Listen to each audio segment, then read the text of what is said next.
مشاهدينا في كل مكان، السلام عليكم وأهلا وسهلا بكم في هذا اللقاء الذي نستضيف فيه واحدا من أهم رجال الأعمال والخبراء الدوليين في الاقتصاد والتنمية والتكنولوجيا، وأيضا من المحللين السياسيين.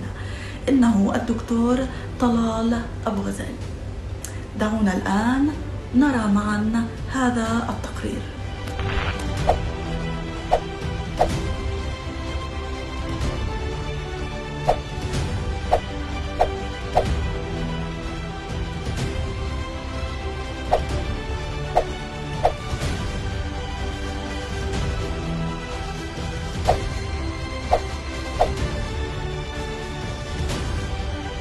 دكتور طلال أبو غزالي، رئيس ومؤسس مجموعة طلال أبو غزالي التي تمتلك فروعا كثيرة حول العالم.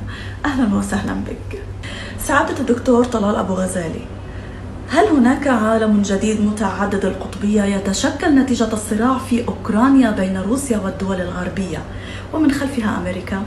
عندما بدأت الحرب في أوكرانيا أنا قلت أن هذه ليست عدوان على أوكرانيا ولا حرب على أوكرانيا، هي بداية الحرب العالمية الثالثة، وبدأت من هناك بتنظيم وترتيب وتخطيط من الطرفين. أمريكا تريد الحرب العالمية لأنها تريد أن توقف تقدم الصين، وأعلنتها رسميا أنه أصبح تقدم الصين يشكل تهديدا لنا ولأمننا القومي ولمستقبلنا.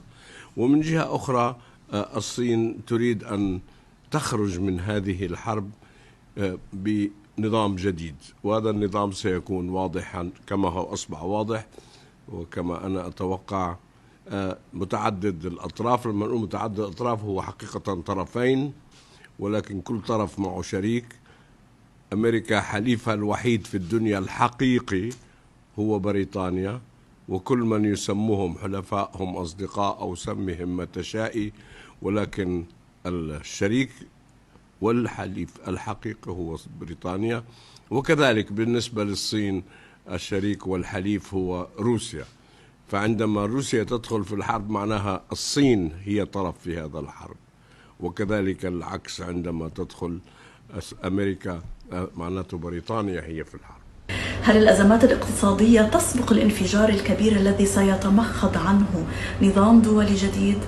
النظام الدولي الجديد سيشمل كل شيء عندما ينشأ نظام جديد، وأنا أتمنى أن تحصل هذه الحرب. يمكن الواحد بيقول الواحد ما بيصير يتمنى حرب، ولكن الحرب العالمية هذه اللي أنا أتوقعها منذ سنوات، هذه الحرب هي ستكون فرصة ليجلس الأطراف الرئيسية في العالم الأربعة ليضعوا نظام عالمي جديد. نحن نعيش في عالم ليس فيه نظام عالمي متفق عليه، وليس فيه قيادة متفق عليها.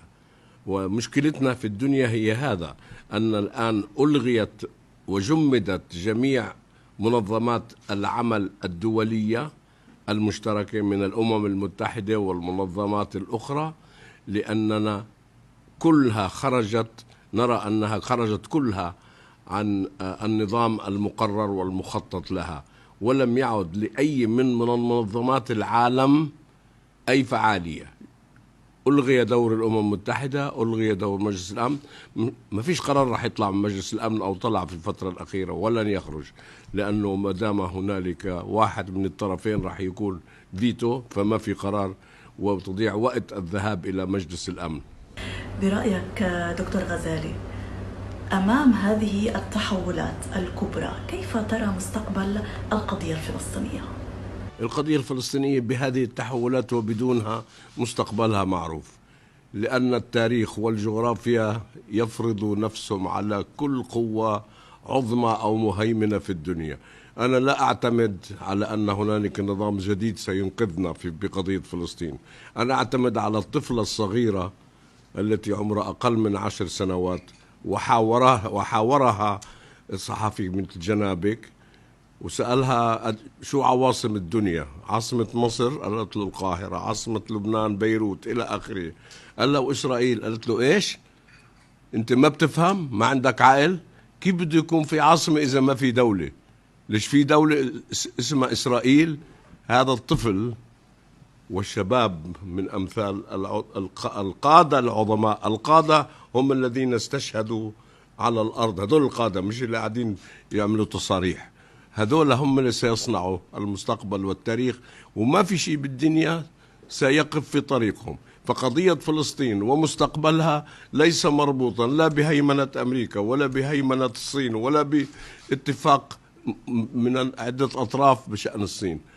هذا الوطن لا يمكن تغييره، لأنه هو وطن فلسطيني بالتاريخ والجغرافيا والإرادة، وكل ما هو موجود في فلسطين من اليهود بيعرف أنه وجوده مؤقت. يعني نحن في الأمة العربية نتردد ونسأل شو القلق اللي عندنا، هو ما عنده قلق، عنده قلق واحد: إمتى حنمشي؟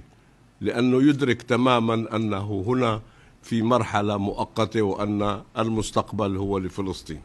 شكرا لكم دكتور طلال أبو غزالة على هذه الفرصة الطيبة التي أتحتموها لنا. نعم، إنها فترة قصيرة ضمن زيارتكم المميزة إلى لبنان، ولكننا نعتز بهذه المقابلة، ونتمنى إن شاء الله في زيارات قادمة أن نحظى بفرصة أطول نتناول فيها مختلف جوانب القضية الفلسطينية لنستفيد من تجربتكم ومن عطائكم. تحياتي لكم وللسادة المشاهدين، السلام عليكم.